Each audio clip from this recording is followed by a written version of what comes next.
នេះឃើញខ្ញុំបុកម្ទេសចឹងស្មានខ្ញុំបុកអំបិលម្ទេសហ្នឹងណាមកហូបទៅសម្រក់គីឡូនេះឆេះឈួរហ្មងចឹងស្វាគមន៍អ្នកទាំងអស់គ្នាមកកាន់កោ fasting របស់ខ្ញុំដែលខ្ញុំជ្រើសរើសយក23លើ1អ្នកទាំងអស់គ្នាប្រកាសជាឆ្ងល់ហើយថាមិនបានខ្ញុំជ្រើសរើសយក23លើ1វិញណាដោយសារតែខ្ញុំមកចោលខ្លួនខ្ញុំវាស៊ាំនឹងអា20លើ4អញ្ចឹងខ្ញុំជ្រើសរើសផ្លាស់ប្ដូរវារហូតអញ្ចឹងមួយអាទិត្យខ្ញុំធ្វើ20លើ4អីចឹងទៅហើយពេលខ្លះដូចខ្ញុំធ្វើ23លើ1ខ្ញុំធ្វើរយៈពេលខ្លីទេអ្នកទាំងអស់គ្នាខ្ញុំធ្វើតែ2ថ្ងៃទៅ3ថ្ងៃទេខ្ញុំអត់ចង់ឲ្យរាងកាយរបស់ខ្ញុំស៊ាំនឹង23លើ1ពេកទេដោយសារតែអ្នកទាំងអស់គ្នាដឹងថាខ្ញុំការសម្រក់គីឡូរបស់ខ្ញុំរៀបរបបអាហារខ្ញុំធ្វើ fasting ហើយនឹងខ្ញុំហាត់ប្រាណអញ្ចឹងខ្ញុំហាត់ប្រាណខ្ញុំត្រូវញ៉ាំពេញប្រូតេអ៊ីនដែរបើខ្ញុំញ៉ាំទៅមួយពេលខ្លាចប្រូតេអ៊ីនខ្ញុំញ៉ាំមកគ្រប់គ្រាន់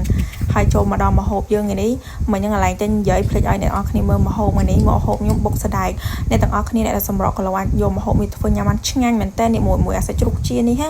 ឆ្ងាញ់ហ្មងដោយសារតែបុកសដែកយើងហឹលញ៉ាំមួយសាច់ជ្រូកវាអត់សូវតលាន់បន្ទាប់មួយបន្លែខ្លះមកជាតិហ្មងមាន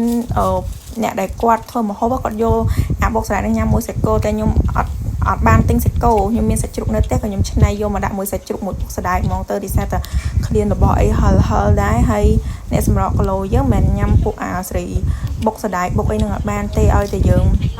កាត់បន្ថយរៀងកាត់បន្ថយរសជាតិទៅហើយណាមួយខ្ញុំអត់សូវកាត់បន្ថយរសជាតិមែនទេអ្នកទាំងអស់គ្នាដោយសារខ្ញុំប្រើគ្រឿងគីតូអញ្ចឹងខ្ញុំញ៉ាំបានអត់សូវបញ្ហាមែនណាហើយយើងញ៉ាំម្ហូបយើងអីហើយយើងផឹកទឹកផឹកអីមកដើម្បីយើងសម្រក់គីឡូកុំភ្លេចឲ្យសោះផឹកទឹកបានគ្រប់គ្រាន់ហើយនេះខ្ញុំសកម្មភាពខ្ញុំមកហាត់ប្រាណអីនឹងឯងហើយវីដេអូយើងនេះក៏មានតែប៉ុណ្្នឹងដែរបាយបាយ